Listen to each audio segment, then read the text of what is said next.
صباح الخير يا ركاتي، عاملين ايه؟ يا رب تكونوا بخير.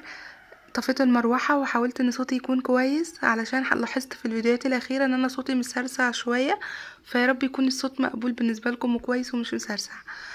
نزلت لكم فيديو 30 ثانيه امبارح، قلت لكم فيه ان انا عندي فيديوهات محتاجه تتمنتج بس انا مكسله، وفعلا في بنوته كتبت لي قومي منتجيه يلا، وده شجعني جدا. شكرا بجد على تعليقك. آم، عندي كلية النهاردة المفروض يعني، فقررت ان انا البس حاجة شوية فورمال عشان تشجعني ان انا خارجة اشتغل ورايا شغل او مذاكرة او كده. اشجع نفسي ان انا ايه، م- يعني احط نفسي في المود، فاهمين؟ ما لبست يعني ما لبست مثلا فستان او دريس كده حاجة مريحة قوي بزيادة عن اللزوم فتحسسني ان انا قاعدة في البيت او كده. لا، الجينز دايما بيحسسني ان انا ورايا شغل، انا مش فاضيه، فاهمين؟ وبيشجعني قوي ان انا يعني اكمل بقيه اليوم كده. وفي نفس ذات الوقت بيحسسني اللي هو ايه، بيخليني اخس شويه. معرفش الموضوع ده عندك ولا لا، بس الجينز بيخسس بجد، بيخليكي ملاحظه انتي بتتخني ولا لا، فبتسيطري على شهيتك شويه. هنا كنت محتاره بين الشنطتين دول من شي ان، وعايزه اقول لكم حلوين جدا، بس انا كنت متوقعه ان الشنطه البيضه دي اللي هي في بينك دي ان هي تكون اكبر شويه. هي مش كبيره قوي ومش صغيره، وبرضو بتاخد حاجات كتير جدا. حبيت اوريكم الاوتفيت النهائي. طبعا مع الكوتشي برضو من شي ان، مش عارفه كل لبسي تقريبا برعايه شي ان. والشميز الابيض ده احنا ما بنشتريش شميز ابيض، معروفه بتاع اخونا جوزنا الحاجات دي. المهم يلا بقى علشان نلحق الكليه، علشان طبعا انا لازم افضل اتدلع شويه كده قبل ما اخرج واتاخر برضو، بس الحمد لله ما اتاخرتش يعني. كده كده كان قدامي وقت يعني. كنت عايزه بقى اكلمكم في موضوع مهم جدا بجد، بقالي فتره طويله كل ما اجي اكلمكم فيه ملقيش فرصه، بس الفيديو ده بيتهيألي بما انه طويل ففي فرصه، وهو شارح نفسه، مش محتاجه اتكلم لكم انا عملته ايه في الفيديو، بس اتكلم في الموضوع اللي انا حابه اتكلم لكم فيه. مقدمه طويله جدا، ايه الرغي ده؟ المهم، احنا ممكن نكون غلطنا في حاجات كتير قوي قبل كده. ضيعنا وقت كتير، عملنا حاجات كتير مش كويسة، استجبنا لمشاعر سلبية في اوقات كتير قوي.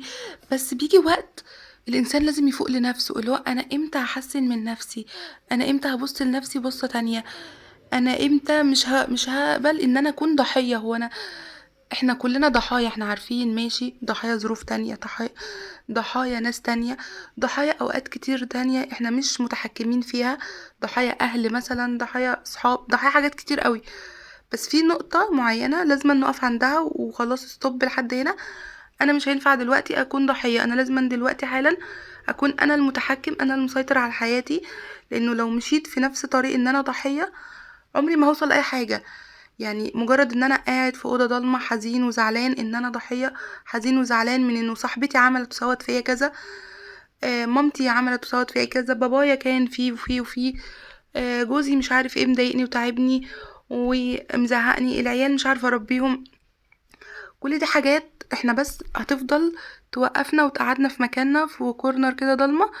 انت ضحيه، خليك ضحيه، اقعد بقى عيط اكتئب، عيش دور ان انت مكتئب. انت ممكن تكون مكتئب، ممكن تكون ضحيه فعلا، ممكن تكون كل الحاجات دي حصلت، اوكي. بس في وقت من الاوقات خلاص ده حصل وانتهى. دلوقتي انا لازم أنا اقوم امشي حياتي بقى. لو انا سبت نفسي لحياتي هي اللي تمشيني، اقسم بالله هيعدي بالعشر سنين وال20 سنة ونبص على وشنا كده في المراية، ايه ده؟ مين دي؟ امتى العمر عدى؟ امتى ده كله راح؟ امتى انا كبرت كده ازاي؟ وامتى ده حصل اصلا؟ هتتفاجئوا، هنتفاجئ بجد. انا بيجي اوقات عليا لما بيعدي وقت انا مثلا زعلانه فيه او مضطربه، وطبعا انتوا واخدين بالكم ان ده بيعدي عليا اوقات كتير قوي ببقى في الحاله دي، ببص لنفسي في المرايه بعد الفتره دي اللي هو الفتره اللي فاتت دي عدت امتى وفين وازاي. انا هتحاسب على كل وقت عدى فيها وانا ما استفدتش بيه، انا بجد انا ما عشتوش، فامتى ده راح مني؟ فلما تيجي ابص لنفسي بقى دلوقتي، خلاص انا دلوقتي في سن الشباب، اللي هو انا لو ضيعته، هي مرحلة قصيرة قوي، لو ضاعت انا مش هلاقيها تاني، مش هعرف اوصلها تاني، هبقى خلاص بقى هتشغل في حاجات تانية كبيرة قوي اصعب مني، ومش هعرف ارجع للوقت ده تاني، مش هعرف احقق الحاجات دي تاني، وهرجع اقول يا ريتني حققت كذا. والله حاجات كتير يعني. انا النهارده قايمه بالعافيه بضرب الجزم، عايزه اقول لكم مش قادره اقوم، تعبانه. عائشه تعباني جدا، انتوا عارفين ان بجد الرضاعه مرهقه جدا جدا، طول الليل حرفيا انا مش قادره افطمها فطام ليلي، فبجد انا تعبانه قوي. صاحيه من النوم بعد معركه، يعني صاحيه من النوم عايزه ارتاح، بقوم وبقنع نفسي وبقعد مع نفسي الصبح كده معلش احنا ورانا حاجات لازم نعملها عشان الوقت لما يعدي ما نندمش ان احنا ما عملناهاش. اجمدي بكره تحمدي ربنا ان انتي عملتي وتعبتي على نفسك واشتغلتي على نفسك وما قعدتيش في البيت، ما كسلتيش. قومي وتعبي معلش. بفضل اصبر نفسي واكلم نفسي واهون على نفسي واشجع نفسي كمان، واقوم وانا بصوا والله العظيم بقوم وجسمي تقلان ومش قادره، بس بقوم. بس في النهايه عملت، مجرد اني هخرج في الشمس واخرج واعمل خلاص النشاط هيجي ودماغي هتشتغل. بشوف اي حاجه هتشجعني على ان انا اعمل ده واعمل. ممكن ابقى مكسله اتصل بماما اقول لها ايه بعد شويه كلميني مثلا. اتصل باختي طب تعالي معايا لو سمحتي علشان مش هعرف اروح لوحدي ومش عارف ايه. اي حد ما يسيبنيش، اللي هو بمسك في اي حاجه ان انا يومي يمشي بالطريقه اللي لازم يمشي بيها، مش الطريقه اللي انا حابه ان هو يمشي بيها، مش الطريقه اللي انا حابه. انا مكسله ومش قادره خلاص، مش لازم انا اكمل دراسات، مش لازم انا اروح الكليه، مش لازم أنا اغسل المواعين، مش لازم أنا اعمل اللي ورايا، مش لازم انا اهتم ببشرتي واحط سكين كير، مش قادره اقوم، مش لازم. عارفين، النشاط بيجيب نشاط. ان انا اسيطر على يومي بسيطر على حياتي كلها. مجرد ان انت تسيطري على النهارده وبكره وبعده، انت بتسيطري كده على حياتك. مجرد ان انت تفلتي من ايدك النهارده وبكره وبعده، انت بتفلتي حياتك من بين ايديكي، بتتحاسبي على حاجه انت ما عشتيهاش. فاهمين؟ فالموضوع مش سهل، متعب، وبتقومي غصب عنك وبتعملي كل حاجه غصب عنك. بعد كده بتبقى عاده، بتبقى روتين، بتبقى سهله. انا ناس كتير قوي والله العظيم بجد سالتني اللي هو طب ما تريحي السنه دي والسنه الجايه اعملي، طالما مثلا في حاجه مش مفتوحه لك في الكليه اللي انت فيها، خلاص ريح. انا رحت قدمت في كليه تانية، في نفس الكليه في جامعه تانية خالص، يعني غير الجامعه بتاعتي، على الرغم اني بحب الجامعه بتاعتي جدا، بس مش متاح لي السنه دي.